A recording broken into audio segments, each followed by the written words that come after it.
दोस्तों, आज का ज्वलंत मुद्दा है भारतीय जनता पार्टी 2024 में सत्ता में आएगी या नहीं।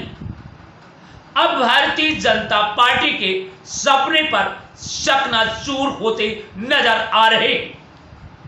अब आप कहेंगे कि भारतीय जनता पार्टी 2024 में सत्ता में आएगी, तो एक प्रश्न का उत्तर यह उभर के आ रहा है, भारतीय जनता पार्टी के सपने चकनाचूर हो जाए। आखिर कैसे होंगे, जरा सुनिए, जरा गौर करिए। बताया जा रहा है कि भारतीय जनता पार्टी के जनक आरएसएस, भारतीय जनता पार्टी का जनक आरएसएस है, जिसका मुख्यालय, जिसका केंद्र बिंदु नागपुर में, महाराष्ट्र, मध्य प्रदेश, राजस्थान, गुजरात इसका मुख्य केंद्र है।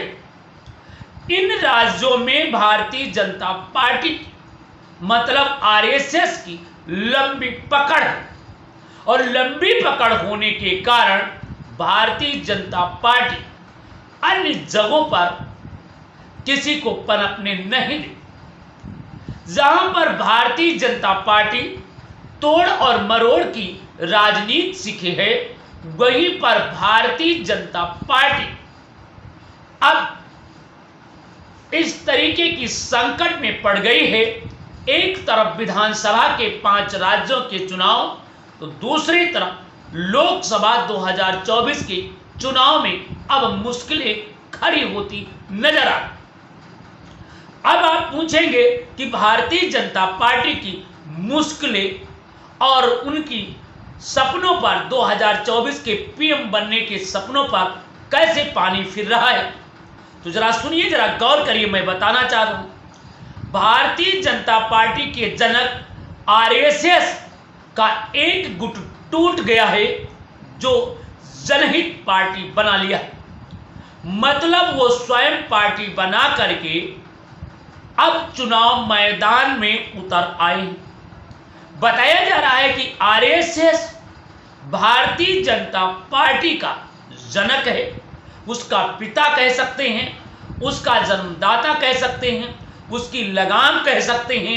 केवल काम भारतीय जनता पार्टी करती है, मगर संगठनात्मक ढांचा आरएसएस कैडर तैयार करता है। जब आरएसएस 2 भागों में बटेगा, तो मतदाता भी 2 भागों में जाएंगे। आरएसएस टूटेगा, मतलब कह सकते हैं भारतीय जनता पार्टी बिखरेगी। बताया जा रहा है कि मध्य प्रदेश में हो रहे चुनाव में आरएसएस ने के कुछ कार्यकर्ताओं ने, कुछ उसके विशेष पदाधिकारियों ने टूट करके भारतीय जनता पार्टी के सामने विकल्प के रूप में उभर रहे, और ये भी ऐलान कर रहे हैं कि मध्य प्रदेश की सभी विधानसभाओं पर उनका प्रत्याशी मैदान में आएगा। अगर इस तरीके का सपना साकार हो गया, आरएसएस के बंदे हर जगह पर चुनाव लड़ जाएंगे, तो भारतीय जनता पार्टी को चित होना पड़ेगा और एक बार हार का मुंह देखना पड़ सकता है। भारतीय जनता पार्टी की मुश्किलें किस तरीके से बढ़ रही हैं, जरा हम आपको बताना चाहते हैं। एक तरफ इंडिया महागठबंधन, तो दूसरी तरफ आरएसएस, 2 भागों में बंटना भारतीय जनता पार्टी की नींद को हराम कर दिया है। अब आप साहब पूछेंगे कि भारतीय जनता पार्टी के नेताओं की नींद कैसे हराम हो रही है, तो हम ये कहना चाहते हैं, भारतीय जनता पार्टी के लगाम, भारतीय जनता पार्टी के जनक, भारतीय जनता पार्टी के मुखिया, भारतीय जनता पार्टी के अगुआ, जमीनी कार्यकर्ता आरएसएस जब टूटेगा, तो निश्चित रूप से उनके कार्यकर्ता बिखरेंगे। तो जो बिखरेंगे, तो पार्टी विभाजित होगी, मतदान विभाजन होगा, तो भारतीय जनता पार्टी कमजोर। पहला प्रश्न। दूसरा प्रश्न, जो छोटे छोटे तमाम दल अलग अलग खानों में चुनाव लड़ रहे थे, इस बार एक मंच पर आ रहे हैं और एक मंच पर आने के साथ साथ उनके मतदाता, उनके कार्यकर्ता एक साथ जुड़ेंगे। जब एक साथ चुनाव लड़ेंगे तो भारतीय जनता पार्टी की से कई गुना ज्यादा होंगे।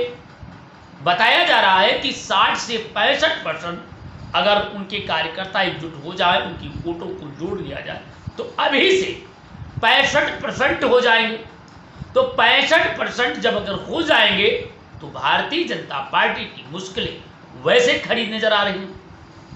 अगर 5% ही आरएसएस के कार्यकर्ता टूट जाते हैं तो मतलब 30% पर सिमट जाएगी। इस तरीके से भारतीय जनता पार्टी जो राष्ट्रीय पार्टी है उसमें भी खतरा मंडरा सकता है, क्योंकि अगर आरएसएस के 2 भाग हुए और आरएसएस इस बार अपने चुनावी वादों में, अपने किए गए कार्यों में सफल नहीं हुई तो निश्चित रूप से अब 2024 में प्रधानमंत्री के सपने एक बार फिर पानी फिरते नजर आएंगे।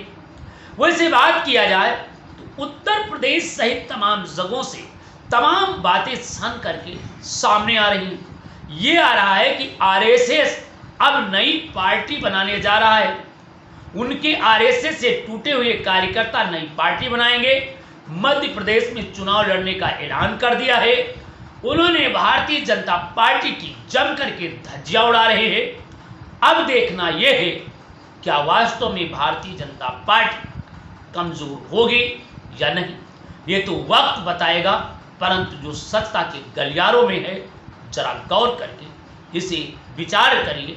क्या भारतीय जनता पार्टी, क्या प्रधानमंत्री नरेंद्र मोदी 2024 में प्रधानमंत्री बनेंगे या नहीं? जय हिंद।